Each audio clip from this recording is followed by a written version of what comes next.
성경의 숲을 걷다. 오늘은 사무엘상 26장입니다. 지금 우리는 계속적으로 도망자의 신세로 살아가는 다윗의 모습을 보고 있어요.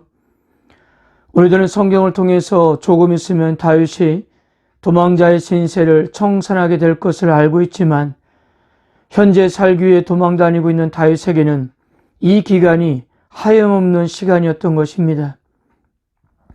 왜 하나님께서는 빨리 다윗을 벗어나지 않게 하고 계신 것일까요? 다윗으로서는 참으로 답답한 상황입니다. 그러나 확실한 것은 비록 도망자의 신세가 되었지만 그는 점점 이스라엘의 왕으로 준비되고 있었다는 사실이에요. 사랑하는 성도 여러분, 현재 우리의 삶도 다윗의 삶과 동일하지 않을까요? 때론 이해할 수 없는 일, 힘들게 하는 일, 애매하게 당하는 일들을 우리가 100% 다 알 수는 없지만 분명한 것은 내 인생을 지금 하나님께서 인도하고 있다는 사실입니다. 그렇다면 현재 우리가 가는 길도 정확하게 맞는 길인 거예요. 한 채 오차가 없으신 하나님께서 인도하시기 때문입니다. 26장에서 사람들은 다윗이 십광야에 숨어 있다고 사울에게 알렸습니다. 그러자 사울은 또다시 3,000명을 모아서 다윗을 찾으려고 십광야로 내려왔습니다. 우리는 이미 사무엘상 24장 엔게디 광야에서 다윗이 사울을 살려준 이야기를 읽지 않았습니까? 그때 사울은 다윗이 반드시 왕이 될 것이고 이스라엘이 다윗의 손에 견고하게 세워질 거라고 고백하면서 더 이상 추격하지 않겠다고 맹세까지 했습니다. 솔직히 사울이 다윗을 왕으로 세운다는 하나님의 뜻을 몰랐던 것이 아니었어요. 알고 있었지만 그것을 인정할 수가 없었던 것입니다.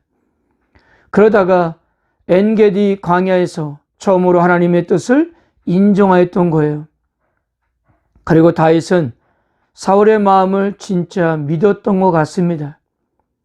왜냐하면 다시 사울이 자신을 추격한다는 말을 듣고 진짜 찾으러 왔는지를 직접 나와서 확인까지 하고 있었기 때문이에요. 다윗의 마음이 얼마나 허망했을까요? 사울은요, 하나도 바뀌지 않았습니다. 하나님의 뜻을 알았지만 그의 삶의 목적과 태도는 전혀 바뀌지 않았어요. 하나님의 뜻이 뭐가 되었든 그에게는 중요하지 않았습니다. 그는 여전히 다윗을 제거해야 하는 원수로 여겼던 것입니다. 다윗에 대한 사울의 시기가 여전하다는 것은 25장에서도 나타나고 있었어요. 25장 44절입니다. 사울이 그의 딸 다윗의 아내 미가를 갈림에 사는 라이스의 아들 발디에게 주었더라. 엔게디 광야에서 다윗의 왕위를 인정하고 돌아가서 했던 일은 다윗의 왕위 등극의 정당성을 없애기 위해서 왕실과 다윗과의 공식적인 관계를 모두 청산하고 있었던 거예요. 오늘 십광야에서도 다시 한번 다윗이 자신을 죽이지 않는 것으로 인해 사울은 용서를 구하고 다시는 너를 해하지 않겠다고 약속하면서 다윗을 축복하고 돌아갔지만 사울이 더 이상 다윗을 추격하지 않았던 이유는 다윗의 사람들이 이스라엘 땅을 떠나 블레셋으로 갔기 때문이었습니다. 다윗은 아비새를 데리고 사울의 진영으로 들어갔습니다. 막상 가보니 사울을 비롯한 모든 사람들이 아주 깊이 잠들어 있었습니다. 성경 기자는 여기에 대해서 이는 여호와께서 그들을 깊이 잠들게 하셨으므로 그들이 다 잠들어 있었기 때문이었다라고 그렇게 기록했습니다. 깊게 잠들게 하다로 번역된 히브리어 타르데마는 하나님의 초자연적 개입 역사에 주로 사용된 단어입니다. 다윗과 아비새가 이런 하나님의 도우심을 알았는지는 알 수는 없지만 그러나 그들이 무사히 사울의 진영에 들어갈 수 있었던 것은 하나님의 보이지 않는 손길이었던 것입니다. 이 광경을 보고 있었던 아비새는 이 또한 절호의 기회라고 했고요. 자신이 한 방에 사울을 죽이겠다고 했습니다. 다윗의 입장에서도 아비새의 손을 빌린다면 손에 피 한 방울 묻히지 않고도 사울을 죽일 수 있는 절호의 기회였던 것입니다. 그러나 이번에도 그는 그렇게 하지 않았습니다.